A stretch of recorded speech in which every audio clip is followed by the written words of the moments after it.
A tale from the ECP on a moonless night. On a clear day, from the living room of the mid-level unit of the HDB point block at Marine Terrace, one can, with the unaided eye, see across the East Coast Parkway with its unending stream of traffic flowing in both directions, over the expansive canopy of treetops, across the sparkling waters of the Straits of Singapore, over and between the hulls of the tankers and ocean liners, lining up in an arc a short distance from the shore, all the way to the very edge of the horizon, and the building structures on the Singapore-facing coastal township on the Indonesian island of Batam. At other times, depending on rain or shine, clean air or haze, moon or no moon, the visibility can extend to no further than the ships, or even just the shore, on the Singapore side, that is. On a moonless night, one would have to strain one's eyes just to make out the outlines of the few vehicles in the two small car parks, C4 and D1. On such a night, a person standing right on the shore would have difficulty, even with a pair of binoculars, trying to spot any unlit object floating in the water, just a stone's throw away. It was on a night just like this that Mr. Fong Chung Mong was having a heart-to-heart chat with his son Jimmy in the living room of their apartment. It was the night before the morning the younger Fong had to report to Pulau Tekong Camp for Basic Military Training, BMT. Jimmy wasn't exactly thrilled. Not about the BMT, nor about the vocational posting following it.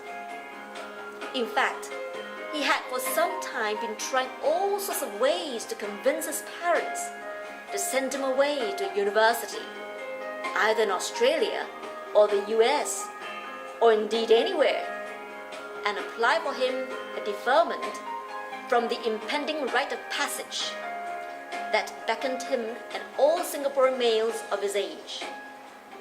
To say the least, he had been fretting and complaining, and even half jesting that his parents had been nothing but mean and heartless to allow their one and only so-called beloved son to be subject to the rigors and risks of so-called military training.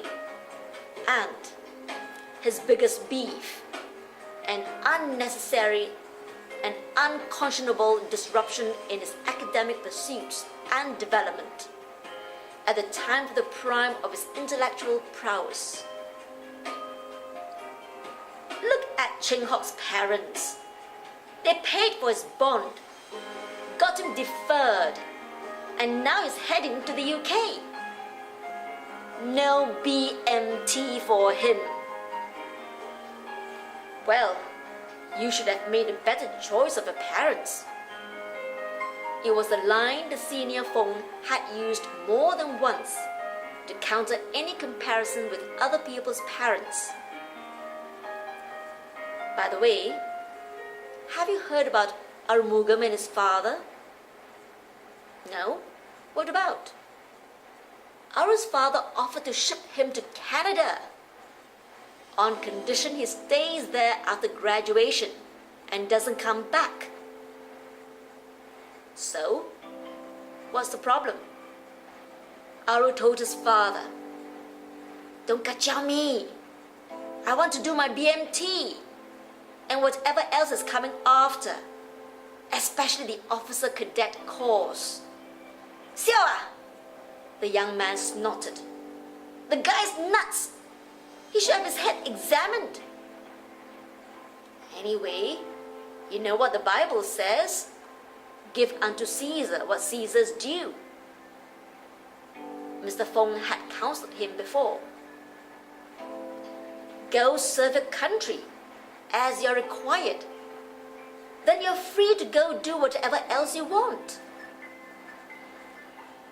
This line of conversation had been playing repeatedly, like a bad recording, for a long while, without much sway at either end. So on the eve of the inevitable, the young man had all but given up and resigned himself to his fate.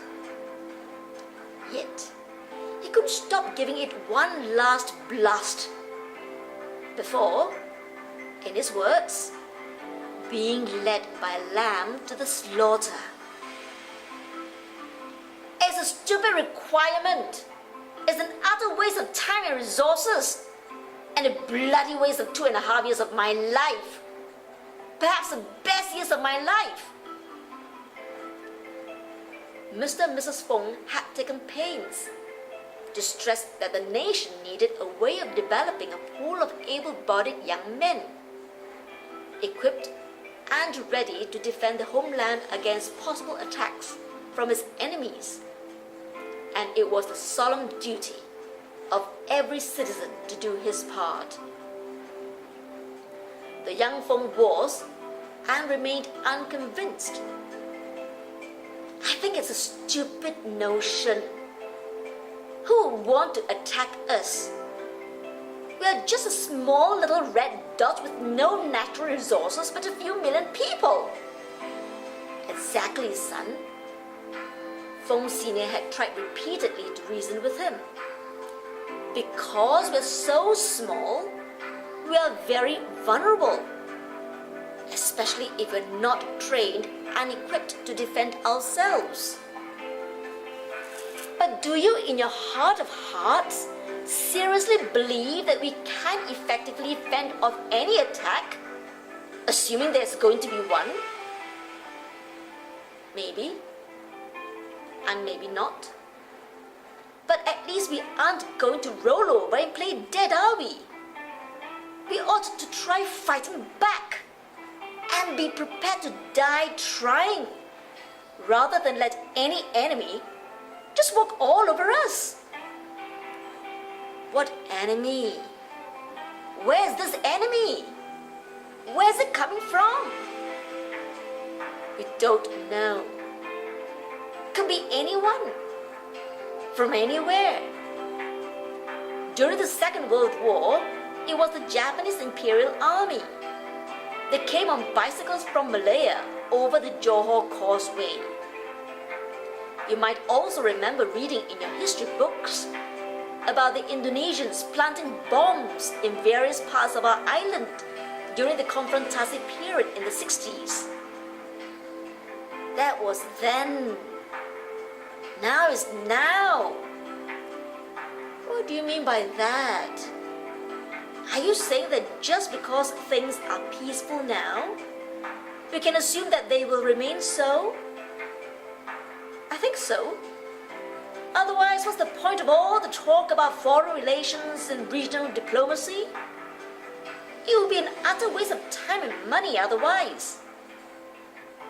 Those are to build good relations and prevent conflicts, to lessen the chances of war. But they don't entirely eliminate the risk of one erupting any time. We can never be 100% sure. Anyway, I think it's overly presumptuous and maybe even typically kiasu to think that way. Both the voice and the body of the boy were rising in tandem. Mr. Fong stretched out a hand to restrain his son in his seat. When it comes to the defense of a country, I think being kiasu may not be such a bad thing at all. Being kiasi is. I'm not afraid of dying. The young man bounced up. I just think this whole thing is such a joke, that's all. And I think I would like to go to bed now, if you don't mind. As you know, I have a ferry to catch early tomorrow morning.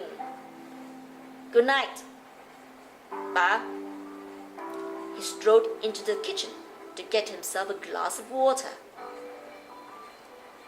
Mr. Fong rose from his armchair and walked across the room and peered out of the windows into the darkness. Where have I gone wrong as a father? He asked himself. What kind of values have I inculcated in my son that he sees so little or no obligation on his part to serve the country in which he was born and had enjoyed its benefits as a citizen? Is it all my fault? Do the schools have to share part of the blame? The crowd that hangs around with? He looked out from his perch. There was a soft orangey glow from the street lamps on both sides and the center road divider of the expressway. The traffic was light at this time of the night, and the hum from it was more soothing than jarring. The park was shrouded in almost complete darkness, with the small isolated blobs of iridescence of park lamps peeping out through gaps in the treetops, here and there. Siglap Canal was hardly visible. Even the arc out at sea had dimmed, the ships having turned down or reduced their lights to the bare minimum required for maritime safety. He couldn't see any part of it, but he knew where the straits was and had a fairly good idea where it extended into the horizon. "Come out here for a while, son," he called. "What is it?" The son rejoined the father, a glass of water in his hand, a tad of irritation in his voice. "Look up there. What do you see?" "The park?" "No, beyond that." "The sea?" "Farther." "The ships?" "Farther still." "More sea?" "And beyond that?" "Batam Island? Indonesia?" "Yes. But how do you know it's there? Can you see it?" "No, but I know it's there. We can always see it on a clear day." "Exactly, son. We know it's out there, but we can't always see it. That's the same with risks. We know they're out there, we just can't always see them." "And your point is?" "I'm not saying it's likely to happen, but it can happen. It's within the realm of possibilities. Assuming our friendly neighbor decides one day to be not so friendly anymore, for whatever reason, and they decide to come pay us an unannounced and unwelcomed visit in big numbers, they could easily do so. Look, Batam is really not that far away. A good swimmer could probably make the journey across the straits to our shores in a couple of hours or more. Theirs is a big country with a population of more than 200 million. I'm sure out of that they can find a few good swimmers, even strong swimmers. Even if it's only 0.5% of the population, that's 1 million swimmers. And if, let's say, only 50% of that 0.5% makes it across, that's still 500,000 people.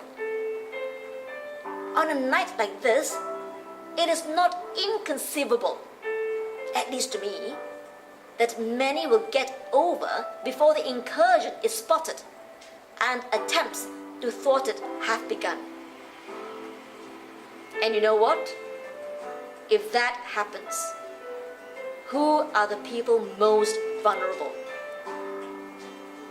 People like you and me and your mother, living right next to the ECP. The young man followed his father's gaze out there, then turned to search the latter's face, said nothing for a long while, then muttered, "Good night, Pa. See you in the morning." The next morning, Mr. Fong and Mrs. Fong joined their son on the ferry over to Tekong Island for the young recruit's enlistment and the parents' orientation. They did not hear another murmur on the issue from the young man ever again. Till this day, Mr. Fong doesn't know if he had anything to do with that tete-a-tete on that moonless night.